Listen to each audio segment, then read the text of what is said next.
दोस्तों, electrician theory की जो मैं वीडियो आपको रेगुलर दे रहा था, जो शुरू किया था मैंने, उसी कड़ी में ये दूसरा वीडियो लेकर के मैं आपके सामने उपस्थित हुआ हूँ। आपको जैसा कि मैंने पिछली वीडियो में बताया था कि इस वीडियो में मैं आपको दुर्घटना के कारण, विद्युत झटका लगने के कारण, विद्युत संपर्क से व्यक्ति को छुड़ाना, साधारण सुरक्षा नियम चिन्ह जो हैं, इनके विषय में मैं आपको विस्तार से बताऊंगा। और भी एक दो टॉपिक जैसा होगा मैं कवर करने की कोशिश करूंगा। तो बने रहिए इस वीडियो के साथ लास्ट तक। और अगर वीडियो अच्छा लगे तो दोस्तों वीडियो को लाइक कर दीजिएगा, शेयर कर दीजिएगा अपने दोस्तों के साथ। तो आइए शुरू करते हैं वीडियो को। तो देखिए, सबसे पहले दुर्घटना का जो कारण होता है दोस्तों, इलेक्ट्रिक में, विद्युत में जो दुर्घटना का कारण होता है, सबसे उसमें पहला कारण जो होता है दोस्तों, वो असावधानी होता है। वास्तव में देखा गया है कि जब लोग विद्युत का कार्य करते हैं तो उसमें उनको सावधानी को वो छोड़ देते हैं। जैसे कि जब वो काम करते हैं तो उस वक्त वो मान लीजिए अपने दोस्तों से बात करने लगते हैं, फ़ोन से बात करने लगते हैं, या मान लीजिए उनका जो टूल्स हैं उनके वो इंसुलेटेड नहीं है, उसका वो ध्यान नहीं रखते हैं और लाइव में कार्य करते रहते हैं। तो जरा सी भी चूक होती है और उनको विद्युत का झटका लग जाता है। इसलिए असावधानी एक बहुत बड़ा कारण है दुर्घटना होने का। दूसरा दोस्तों, अरुचि। मतलब कि जो आप काम करने जा रहे हो उसमें आपकी रुचि ही नहीं है, इंटरेस्ट ही नहीं है, तो आप कैसे काम को करोगे। सबसे पहली बात क्या है दोस्तों कि आपको अपना जो काम आपको मिला हुआ है इलेक्ट्रीशियन से संबंधित, उसमें आपकी रुचि होना चाहिए, इंटरेस्ट होना चाहिए। अगर आपके अंदर इंटरेस्ट होगा तो आप बड़ी ही तन्मयता के साथ और बड़ी ईमानदारी और लगन के साथ और पूरी सुरक्षा के साथ आप उस फील्ड में उस चीज़ का काम करो, उसमें काम करोगे, जिससे कि दुर्घटना होने की संभावना कम से कम हो जाएगी। तो रुचि का होना बहुत ही महत्वपूर्ण है। अगला है दोस्तों, जल्दबाजी। बहुत बार ऐसा देखा गया है कि जल्दबाजी के चक्कर में भी दुर्घटनाएं हो जाती हैं। जल्दबाजी मतलब कि जिससे मान लीजिए छुट्टी हो रही है, आपके बॉस ने आपको 10 मिनट बचा हुआ है, उस वक्त आपको काम बताया और आप जल्दी के बाजी के चक्कर में कि जल्दी से मैं कर लूँ और मैं अपने घर के लिए निकल जाऊँ, तो 10 मिनट के चक्कर में आप जल्दबाजी में काम को जल्दी करते हैं और उससे दुर्घटना होने की पूरी संभावना रहती है। या फिर आपका लंच होने जा रहा है और आप जल्दी से सोच रहे हो कि जल्दी से काम करके मैं खाना खाने चला जाऊं, तो जल्दबाजी बिल्कुल मत करिए दोस्तों। सावधानी पूर्वक आराम से काम करिए। थोड़ा टाइम ज़्यादा लग जाए, क्योंकि दोस्तों आपने जल्दबाजी में यदि आपके साथ कोई दुर्घटना हो जाती है तो उससे आपको बहुत बड़ी हानि होगी। ठीक है, इसलिए जल्दबाजी बिल्कुल ना करें काम में। आसानी से काम को, आराम से और आसानी से उस काम को करें।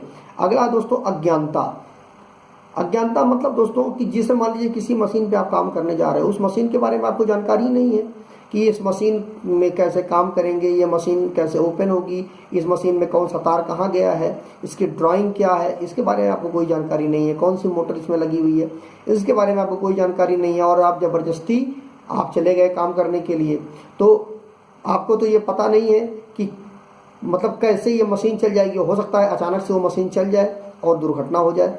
इसलिए आपको पहले उस मशीन के विषय में पूरी की पूरी, या उस औजार के विषय में, या उस काम के विषय में की पूरी आपको जानकारी लेनी चाहिए। उसके बाद ही उस पर आपको काम करना चाहिए। ठीक है, तो अज्ञानता एक बहुत बड़ा कारण है दुर्घटना होने का। अगला दोस्तों, उत्सुकता। अक्सर देखा गया है दोस्तों कि उत्सुकता के कारण भी बहुत सारी दुर्घटनाएं हो जाती हैं। जैसे कि मान लीजिए कोई नई मशीन आई हुई है, या कोई नया इक्विपमेंट आया हुआ है, या कुछ भी नई चीज़ आई हुई है, तो लोग उत्सुक हो जाते हैं कि इस पर मैं जा करके देखूं इसमें कैसे काम होता है, और जल्दबाजी के चक्कर में जल्दबाजी करते हैं और उत्सुकता बहुत ज़्यादा, एक्साइटेड बहुत ज़्यादा होते हैं। इसकी वजह से उनको करना कुछ होता है, वो कर देते हैं कुछ, जिससे भी उनके साथ दुर्घटना हो जाती है। तो उत्सुकता बिल्कुल मत दिखाइए, धैर्यपूर्वक काम करिए, अपने सीनियर को अपने साथ में रखिए। वो जब पीछे खड़ा रहेगा तो आपको वो गाइड करता रहेगा कि कैसे कैसे आपको काम करना है। तो उत्सुकता बिल्कुल मत दिखाइए, आराम से काम करिए। और दोस्तों उसके बाद अगला है सुरक्षित औजार। अब सुरक्षित औजार मतलब दोस्तों कि बहुत बार ऐसा भी होता है दोस्तों कि औजार आपका, जो आपके टूल्स हैं वो सुरक्षित नहीं है, उसकी वजह से भी दुर्घटनाएं हो जाती हैं। जैसे कि मान लीजिए आपका जो स्क्रू ड्राइवर है, टेस्टर है या प्लायर है, उसका इंसुलेशन डैमेज है, उसमें जैसे मान लीजिए स्क्रू ड्राइवर होता है दोस्तों, उसमें पूरा का पूरा ऊपर से लेकर के नीचे तक, मतलब जहाँ से हम स्क्रू को खोलते हैं बस उतना ही एरिया केवल मेटल का ओपन रहे, बाकी पूरा एरिया कवर्ड होना चाहिए पीवीसी से। उससे दुर्घटना होने की संभावना कम हो जाती है। जो नॉर्मल लोकल जो पेचकस स्क्रू ड्राइवर होता है उसमें क्या होता है कि ऊपर जहाँ पे आपका हैंडल होता है बस वही केवल पीवीसी में से इंसुलेट होता है, नीचे का पूरा हिस्सा जो लोहे का हिस्सा होता है वो पूरा का पूरा ओपन होता है। तो आप जब काम करने के लिए जाते हो, मान लीजिए आप लाइव में काम कर रहे हो और कहीं हाथ फिसल करके नीचे छू गया तो आपको झटका लग जाएगा, आपको शॉक लग जाएगा। इसलिए आपका प्लायर हो उसको पूरी तरह से आप उसको चेक कर लीजिए कि आपका प्लायर किसी भी तरह से उसका इंसुलेशन डैमेज तो नहीं है, आपके टेस्टर का इंसुलेशन डैमेज तो नहीं है, आपका टेस्ट लैंप का तार कहीं कटा तो नहीं है। आप ये प्रॉपर चेक कर लीजिए कि आपका जो भी औजार है आपके वो प्रॉपर इंसुलेट होने चाहिए, जो कि सुरक्षित हो, तभी आप काम करिए। उसके बाद दोस्तों स्वच्छता की कमी भी बहुत बड़ा कारण है दोस्तों। मान लीजिए आप काम करने के लिए जा रहे हो, वहाँ पर ल्यूबॉयल मतलब मोबिल ऑयल फैला हुआ है, आप फिसल के गिर गए तो उससे भी दुर्घटना हो जाती है। और आप जब फिसले तो वहाँ पर कोई बिजली का कुछ भी है, मान लीजिए स्विच बोर्ड ही है या तार ही है पड़ा हुआ है, उससे भी आपको शॉक लगने की पूरी संभावना रहती है। इसलिए स्वच्छता का आप विशेष ध्यान रखें। अनुशासन की कमी दोस्तों, किसी भी काम को दोस्तों अनुशासन के बिना मत करिए। अनुशासन की सबसे पहले ज़रूरत होती है। अनुशासन मतलब दोस्तों आपका अपने ऊपर कंट्रोल होना चाहिए कि आपको क्या करना है, किस चीज़ को करना है। आपको अनर्गल किसी चीज़ को नहीं खोलना है। जो काम जितना करना है उस काम को उतना ही आप करें। तो अनुशासन का आप विशेष ध्यान रखिए। असुरक्षित पहनावा दोस्तों, आप पहनावा भी जो आपका कपड़ा भी हो वो भी पूरी तरह से सुरक्षित हो, जैसे कि लूज कपड़ा, टाई मतलब टाई है, मफलर है, ये सब लगा करके आप किसी काम को मत करिए। जो भी आपका पहनावा हो वो पूरी तरह टाइट हो, आपके शरीर से चिपका हुआ हो। उससे क्या होगा कि किसी मशीन, मान लीजिए आप काम कर रहे हो, आप मशीन चल रही है, बेल्ट है, बेल्ट में आप टाई लगाए हुए हो, टाई उस बेल्ट में फंस गई और आपके गले में फांसी लग जाएगी। आपका जो मफलर है वो उसमें फंस गया तो उससे भी दुर्घटना हो जाती है। इसलिए आपका जो पहनावा हो वो भी अच्छा हो। आपके पास सेफ्टी शू प्रॉपर होना चाहिए। सेफ्टी शू, आपके सिर पे हेलमेट होना चाहिए। सेफ्टी शू में भी आगे कटोरी होनी चाहिए स्टील की, जिससे मान लीजिए कोई भी चीज़ आपके ऊपर गिर जाती है आपके पैरों पर तो आपका पैर पूरी तरह से सुरक्षित हो।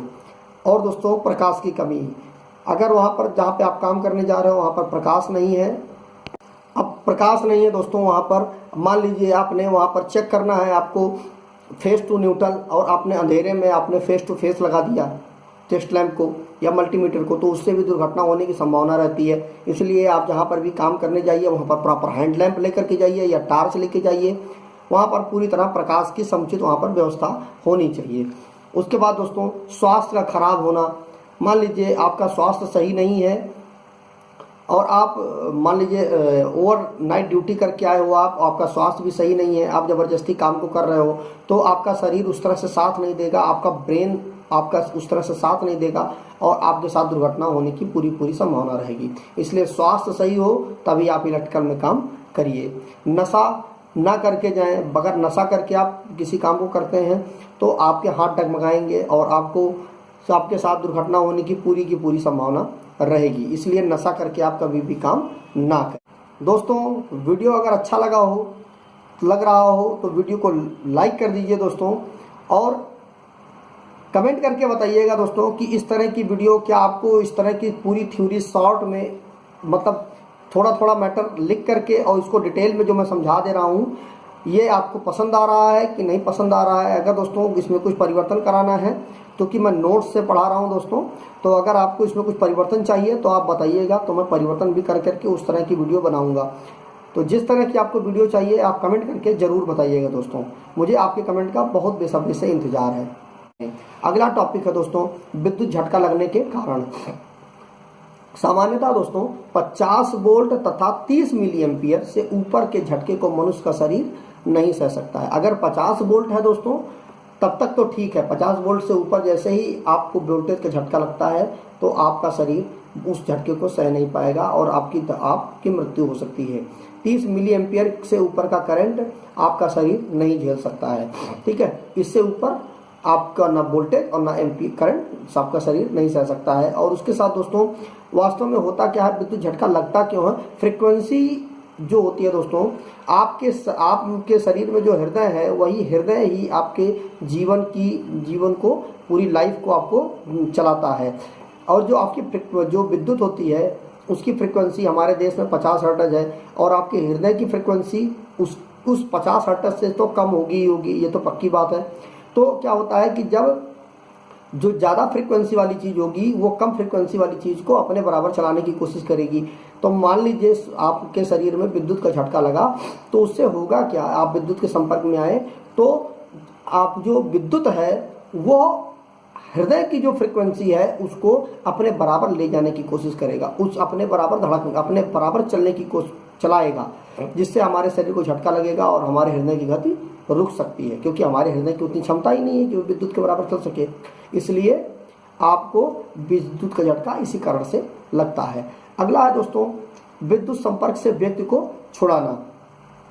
विद्युत संपर्क से व्यक्ति को दोस्तों क्या है कि सबसे पहले हमें पहला काम सबसे पहले करना चाहिए कि प्लग को ऑफ कर देना चाहिए। जहां से हमारी विद्युत सप्लाई आ रही है उस मेन स्विच, उस प्लग को हमें ऑफ कर देना चाहिए, जिससे कि सप्लाई सबसे पहली बात कट जाए। और दोस्तों अगर मान लीजिए प्लग हम ऑफ नहीं कर सकते हैं तो हमें क्या करना चाहिए कि रबड़ की मैट पर खड़े होकर के और एक लकड़ी या प्लास्टिक के पाइप से उस जो विद्युत का जो तार है उसको हम उस जो जिसके ऊपर आघात लगा हुआ है उस मनुष्य से हमको दूर करना चाहिए, दूर खड़े होकर के, जिससे कि हम सुरक्षित रहें। और उसके बाद उस मनुष्य को आपको एक दूसरी तरफ खिसका लेना चाहिए। और ये भी ध्यान रखना है कि कहीं वो ऊंचाई पे है तो उसको संभाल के पकड़ना है, कहीं वो नीचे ना गिर जाए, क्योंकि उसके शरीर में सेंस तो होगा नहीं।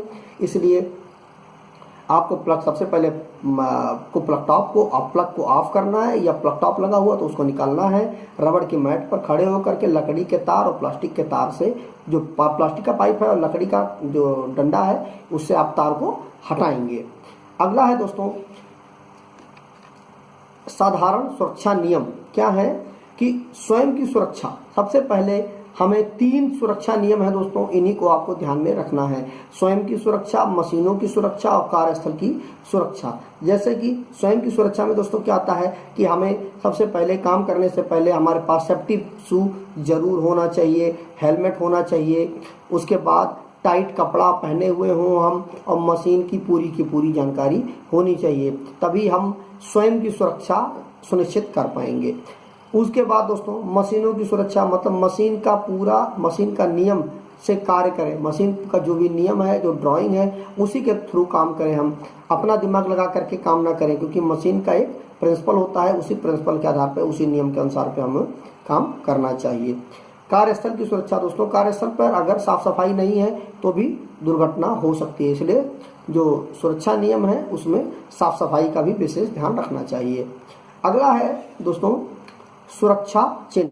सबसे पहले दोस्तों निषेधात्मक चिन्ह, जैसा कि आप स्क्रीन पर देख रहे होंगे, ये दोस्तों निषेधात्मक चिन्ह है। जैसे दौड़े नहीं, मतलब आपको फैक्ट्री के अंदर या संस्थान के अंदर दौड़ना नहीं चाहिए, आपको धूम्रपान नहीं करना चाहिए, सिगरेट, बीड़ी, शराब नहीं पी करके आना चाहिए, आग को वहाँ पर अंदर नहीं जलाना चाहिए, साइकिल नहीं चलाना चाहिए, और गंदे कपड़े ना पहने, ठीक है, आदि। ये सब चीज़ें आपके निषेधात्मक चिन्ह में आते हैं, जैसा कि आप स्क्रीन पर देख रहे हो। इसके बाद दोस्तों अगला आता है अनिवार्य चिन्ह। ये भी आप स्क्रीन पर देख रहे हो। इसमें सबसे पहले क्या है कि अनिवार्य चिन्ह में दोस्तों अनिवार्य क्या क्या चीज़ें हैं, हेलमेट पहनना, चश्मा पहनना, सेफ्टी शू जो जूता है वो पहनना, और श्वास यंत्र आपके पास होना चाहिए, जिससे कि मान लीजिए कोई दिक्कत होती है, झटका लगता है आपको शॉक, तो आपकी सहायता कर सके। अगला दोस्तों चेतावनी चिन्ह। ये भी देखिए आप स्क्रीन पर देख रहे होंगे कि चेतावनी चिन्ह ये होते हैं। इसमें क्या होता है दोस्तों, आग का भय, आग का भय होना चाहिए, ठीक है। यहाँ पे मतलब एक स्टिकर लगा होना चाहिए इस तरह का कि यहाँ पर आग का भय है, यहाँ पे आग लग सकती है, इसलिए सावधान रहें। बिजली का झटका का भी एक सिंबल होना चाहिए, जैसा कि आप स्क्रीन पर देख रहे हो कि बिजली का झटका यहाँ पर लग सकता है, इसलिए आप सावधानी पूर्वक कार्य करें। विषैला पदार्थ है यहाँ पर, इसलिए आप सावधानी पूर्वक यहाँ पर काम करें। विस्फोटक पदार्थ है यहाँ पर, इसका भी एक सिंबल होना चाहिए, वहाँ पे एक बोर्ड लगा हुआ होना चाहिए, जिससे यह पता चले कि यहाँ पर विस्फोटक पदार्थ है, यहाँ पर भी दुर्घटना हो सकती है। दोस्तों कल के वीडियो में, अगले वीडियो में हम बात करेंगे सुरक्षा चिन्ह के ऊपर बात करेंगे, आग पर बात करेंगे, आग के कारण पर बात करेंगे, आग के प्रकार पर बात करेंगे, जो कि ABCD 4 प्रकार की आग होती है। ठीक है, तो उस पर बात करेंगे। तो अगली वीडियो को बिल्कुल मिस मत करिएगा। और आज की वीडियो में बस इतना ही दोस्तों। अगर वीडियो अच्छा लगा हो तो वीडियो को लाइक करें, शेयर करें अपने दोस्तों के साथ, और उनको बताएं कि थ्योरी की बेहतरीन क्लासेस जो कि डिटेल में, शॉर्ट में और बेहतरीन क्लासेस आपको यहाँ पर मिल जाएंगी। और उनको भी सब्सक्राइब करवा दीजिए इस चैनल को, जिससे कि उनको भी सूचना मिल जाए अगली वीडियो जैसे ही मैं अपलोड करता हूँ इसके बाद अगली वीडियो। और दोस्तों स्क्रीन के नीचे एक रेड कलर की सब्सक्राइब का बटन है, उसको प्रेस कर दीजिए, और उसके बगल में एक बेल आइकन के बटन है, उसको भी प्रेस कर दीजिए। तो मिलते हैं एक नए वीडियो के साथ, तब तक अपना बहुत बहुत